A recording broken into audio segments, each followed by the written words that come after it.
Você já parou para pensar como seria perder uma criança no meio de uma festa? É algo horrível de se pensar, né? É algo que muitas vezes a gente não imagina isso. E hoje nós vamos falar sobre uma história de uma criança que foi perdida. Muitas vezes nós vemos nos noticiários, né, jornais, internet, enfim, em todo meio de comunicação, crianças que se desaparecem. Crianças que somem na praia, crianças que somem nas festas, crianças que somem até mesmo sob os olhares dos seus pais. E é um sentimento horrível de se pensar isso. É algo que no meu coração eu tenho filhos, né? Tenho três filhos e eu não consigo imaginar perder, né? Nós temos o nosso segundo filho do meio, durante um tempo, ele pregou essas peças em nós. Ele é especial e alguns momentos ele desaparecia. Perdíamos ele da festa e isso é algo horrível de se sentir. Mas eu quero falar com você hoje de uma criança especial, uma criança que desapareceu por 3 dias aos cuidados do seu pai. Se você está por aqui, chegou até aqui, seja muito bem-vindo. Você está no canal Fé em Pauta. Meu nome é Junior Borges. Pode me chamar de Borges, se assim você preferir, ok? Então vamos lá. Nós vamos falar hoje sobre o desaparecimento do menino Jesus. A Bíblia diz em Lucas, no capítulo 2, no versículo 41, que Jesus desapareceu, que Jesus foi perdido. José e Maria agora perdem Jesus. Eu quero ler esse texto com você, se você me permitir. Acompanhe aí. Lucas capítulo 2. Estou lendo aqui, a minha Bíblia está na versão NVI. Lucas capítulo 2, versículo 41 diz assim: Todos os anos seus pais iam a Jerusalém para a festa da Páscoa.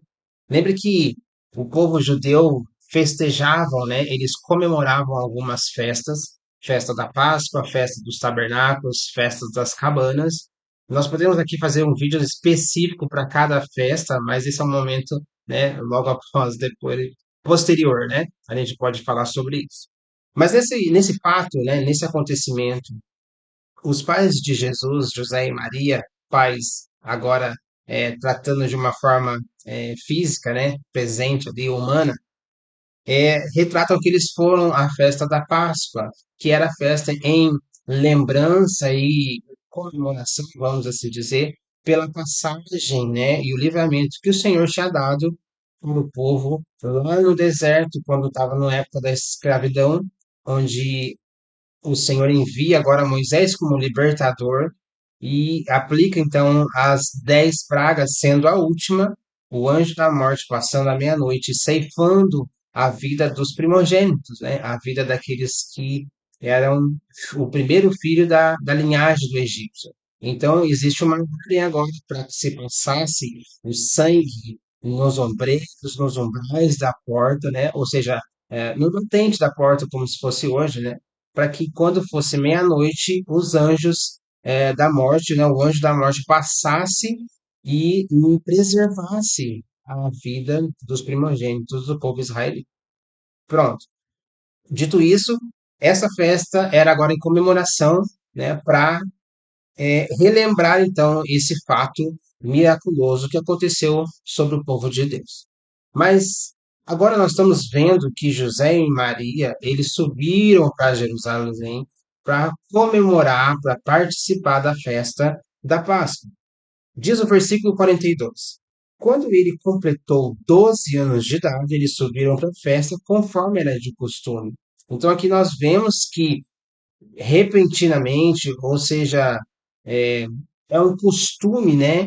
Anualmente, em todo o período dessa festa, eles tinham por costume ir à festa, mas agora Jesus já tinha 12 anos de idade. E determinada, versículo 43 diz que terminada a festa, melhor dizendo, voltando seus pais para casa, o menino Jesus ficou em Jerusalém, sem que eles percebessem. Pronto.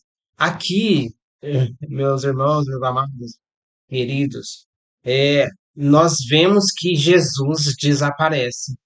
Jesus, ele fica em Jerusalém. Mas os pais, José e Maria, agora, né? Eles vão embora. E eu acho isso interessante porque se nós olharmos para a nossa vida humana, nossa vida cotidiana aqui, qual é o sentimento que José e Maria sentiram agora de não ter os seus filhos aos seus olhos, não ter o seu filho aos seus braços, não estar segurando na mão de Jesus agora? Então eu começo agora a imaginar a cena, o desespero de José e Maria. Cadê Jesus? Aonde ele está? Aonde ele foi parar? Meu Deus, nós perdemos Jesus na festa. Quantos de nós a gente pensa isso? Nós vamos a um shopping lotado, a gente já fica desesperado. Para saber se os nossos filhos estão perto de nós. Quando nós estamos na praia, a praia está cheia, nós já ficamos ali sempre alerta, né? Liga em nós um estado de alerta. Mas eu vejo agora e eu leio na Bíblia, compartilhando com vocês, que ele ficou em Jerusalém sem que José e Maria, né, sem que os seus pais percebessem.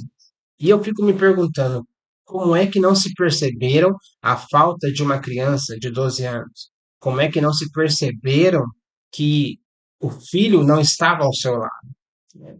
E o texto agora continua dizendo 44, pensando que eles estavam entre os companheiros de viagem, caminharam o dia todo, então começaram a procurá-lo entre os seus parentes e os conhecidos.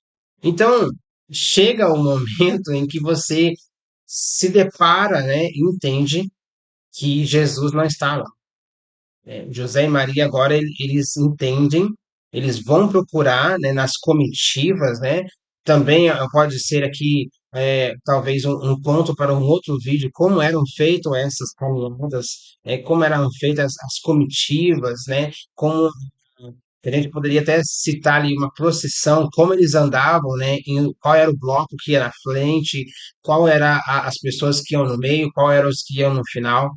Só que a Bíblia diz que agora os seus pais começam a procurar Jesus, o menino Jesus, entre os conhecidos, entre os parentes, né? Ou seja, eles se deparam agora com a afirmação: Jesus não está aqui. Nós perdemos Jesus. Jesus não está na nossa comitiva, Jesus não está com os nossos parentes, Jesus não está agora com os conhecidos, aonde ele está Jesus.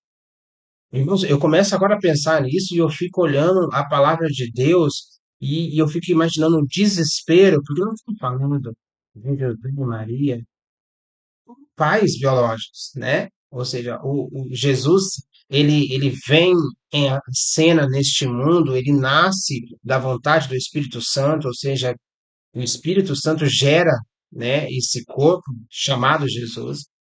Só que José e Maria, eles passam agora a assumir a paternidade, a maternidade dessa criança, desse menino Jesus. Então, eles começam agora a tratar e a cuidar realmente como filho. E eu fico imaginando o desespero que deve ter acometido a vida de José, a vida de Maria, né? E a vida também daqueles que estavam presentes. Porque quando uma criança some, é um desespero surreal. Lembro-me quando o meu filho do meio, Gustavo, né, ele tem síndrome de Down, e nós estávamos em um bazar beneficente da igreja, e de repente, quando você está em um lugar onde tem muitas pessoas que conhecem o seu filho, e você conhece as pessoas que estão lá, você acha que sempre alguém está olhando, né? Sempre alguém vai olhar o seu filho. E você sente aquela segurança. Bom, eu não estou vendo, mas alguém está vendo. Alguém está vendo. Porque alguém, todo mundo te conhece, todo mundo conhece a criança. Talvez foi esse sentimento que se acometeu da vida de Maria, né? Talvez ela pensou, bom, ele está junto com os parentes, deve estar ali com um primo, ou com um tio, ou com um conhecido, ou com um vizinho. Tá tranquilo, tá tudo bem. Só que eles se deparam com a realidade. Jesus não estava ali.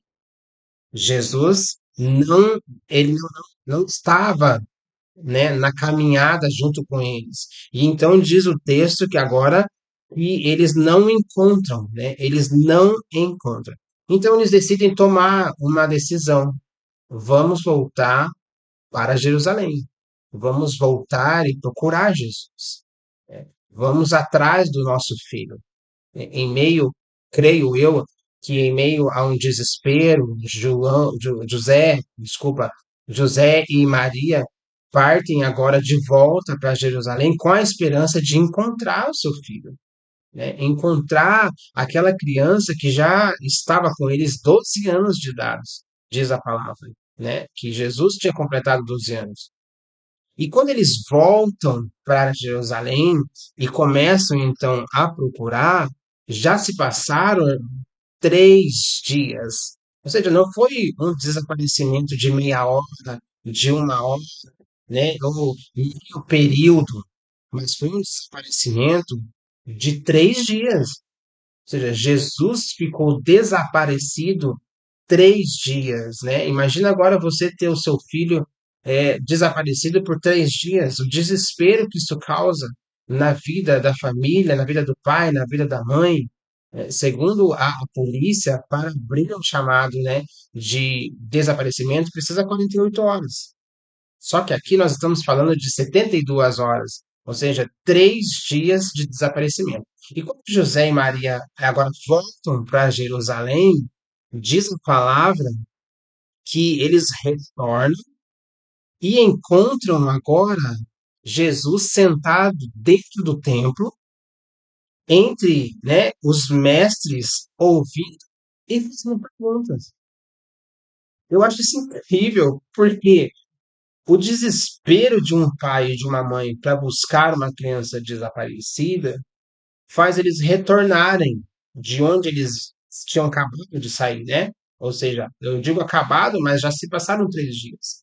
E é interessante que quando eles voltam agora, eles encontram Jesus sentado, ouvindo e respondendo, ou seja, ouvindo e aprendendo e conversando sobre assuntos é, pertinentes à palavra, conversando sobre assuntos pertinentes à causa do Senhor. E aí então, aqui no versículo 47, diz que todos que o ouviam, né, todos que estavam ouvindo Jesus, o menino Jesus, falar, ficavam maravilhados, versículo 47, todos que ouviam ficavam maravilhados com o seu entendimento e com as suas respostas. Veja que Jesus agora, ele está num ambiente totalmente pleno e tranquilo, nem sequer sendo agora, talvez no seu coração, se preocupando com José e Maria. Ah, eu fugi dos meus pais, eu abandonei os meus pais, meus pais devem estar me procurando, de maneira nenhuma. Jesus agora, ele está no templo, ouvindo, fazendo perguntas e respostas, conversando e ensinando, sim, porque a palavra diz que todos que ouviam Jesus estavam maravilhados com as suas respostas. E aí agora entra em cena José e Maria, né? José e Maria chega agora e a Bíblia diz que quando os seus pais o viram, ficaram perplexos. Imagina o sentimento de você perder uma criança e passar 3 dias, de repente você encontra essa criança que você tanto ama em um templo, ouvindo e fazendo perguntas tranquilamente, e as pessoas ali, os presentes que estavam ali, totalmente empolgados, né? E com conversa. Talvez no seu coração, no meu coração, pode surgir alguns sentimentos. Pode surgir um sentimento de nervosismo, né? Ou seja, eu encontrei aqui, ele está aqui tranquilamente, por que não me avisou?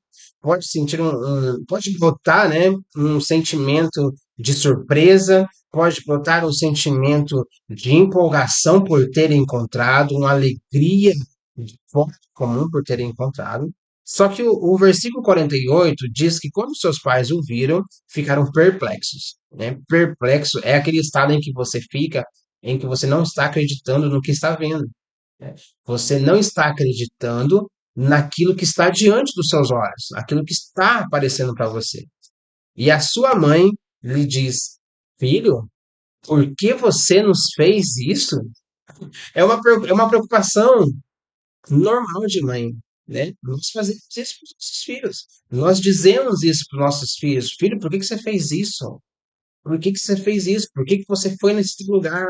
Por que que não me avisou que você estava saindo de casa? Quem que não fez isso, né? Quem já não fez isso? Quem de nós que temos filhos já nos dissemos isso? Por que não, você não me avisou que ia chegar mais tarde? Por que você não me falou que ia sair com seu amigo fulano de tal?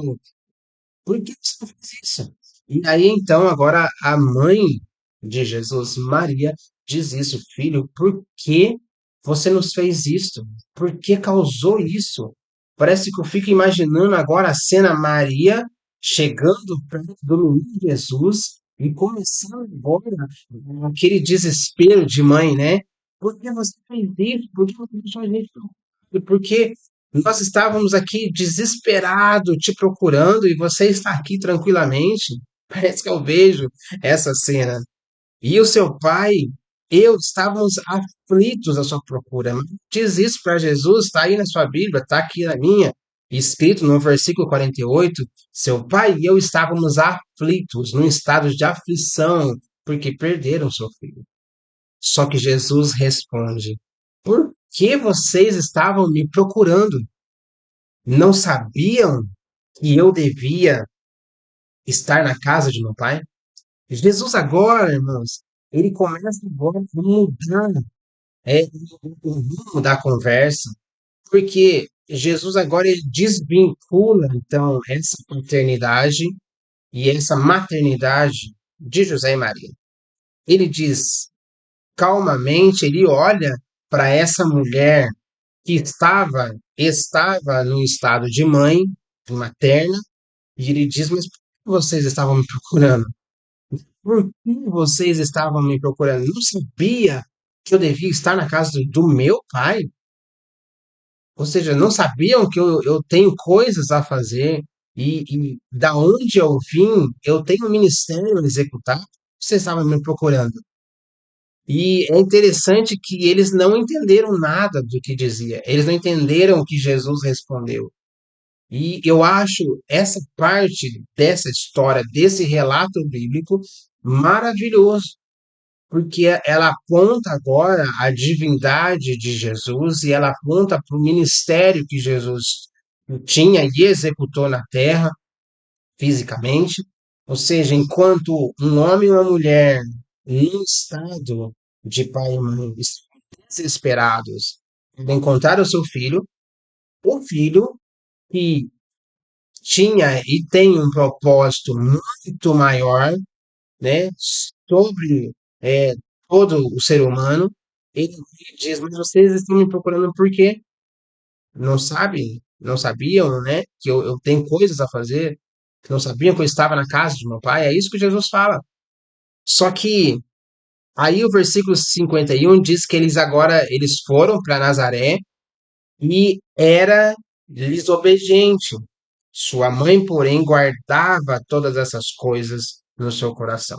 E Jesus ia crescendo em sabedoria, estatura e graça diante de Deus e dos homens. Ponto. Aqui encerra então esse relato bíblico. Só que o que eu quero chamar a atenção na sua vida, para você agora, e o que Deus tem colocado no meu coração, é que muitas vezes nós perdemos Jesus. Nós perdemos Jesus nos momentos em que nós mais estamos, né, confortáveis. Eles estavam numa festa, lembrando, se alegrando. E no momento de alegria é muito fácil perder Jesus. No momento de bonança é muito fácil perder Jesus. Porque nós esquecemos da dependência que precisamos ter de Jesus. Então, eu não sei qual é o estado que você está vivendo hoje, mas não perca Jesus. Não perca Jesus de forma nenhuma. Seja no momento alegre, seja no momento de tristeza, mas não perca Jesus. Não perca aquele que te criou. E esse texto diz além ainda para nós, né? Porque o relato é que Jesus se perdeu. não encontravam Jesus mais. E passa agora 3 dias desaparecido. E após 3 dias, a mãe de Jesus encontra junto com o seu pai Jesus ministrando, conversando, deixando todos maravilhados com a sua conversa dentro do templo. Só que note que logo posteriormente, se você discorrer alguns capítulos, você vai ver que na vida de Jesus isso se repetiu. Isso se repetiu. Por quê? Quando Jesus sobe ao madeiro para morrer pela minha vida, pela sua vida, Jesus agora ele é crucificado. E logo após, Jesus é colocado num sepulcro e ele fica 3 dias. 3 dias Jesus fica lá dentro, com estado de morto, só que no terceiro dia, Jesus agora ressuscita para nos dar o direito à vida. Ele ressuscita novamente, aparece a Maria Madalena, que não era essa mesma Maria, mas ele aparece uma mulher. Logo após, Pedro vai conferir e vê que Jesus. E a história relata para nós que agora Jesus já tinha, né? Ou seja, passado ali 3 dias, então Jesus ressuscita para agora então habitar no templo. Qual templo? A Bíblia diz que eu e você somos templo e morada do Espírito Santo. Veja que em um momento, com 12 anos de idade, Jesus se perde, passa 3 dias desaparecido e eles encontram Jesus no templo. Logo após passado, então, os seus 3 anos e meio de ministério, com 33 anos, Jesus sobe ao madeiro, sofre, passa por humilhações, xingamentos, zombaria, castigos físicos terríveis, subhumanos, para então morrer e após 3 dias ressuscitar, para que hoje ele morasse nesse templo, no seu templo, dentro de você. Querido, não deixa Jesus. Não perca Jesus para nada. Porque agora ele se encontra. E a Bíblia diz que o Senhor se faz encontrado. Então Jesus agora ele se encontra dentro de você, dentro de mim. Não deixe Jesus fora da sua habitação. Não deixe Jesus fora, né, da sua vida. Não perca Jesus. Não importa se você está no momento maravilhoso da sua vida, dinheiro na conta, no seu status social tá bombando, tá maravilhoso, mas não perca Jesus. Não deixe Jesus por nada. Jesus é a melhor coisa que pode existir na sua vida. Se você gosta desse tipo de conteúdo, deixa seu comentário aqui. Peço gentilmente, com todo carinho, que você se inscreva, tá bom? Se inscreva no nosso canal, nos ajude a propagar a palavra do Senhor, nos ajude a espalhar esse evangelho maravilhoso, esse Jesus que pode transformar a vida. Deixe o seu like, compartilhe esse vídeo com alguém. Isso vai nos ajudar de uma maneira grandiosa que você talvez um simples compartilhamento pode chegar e ajudar uma pessoa numa hora necessitada. Que Deus te abençoe. Até o próximo vídeo.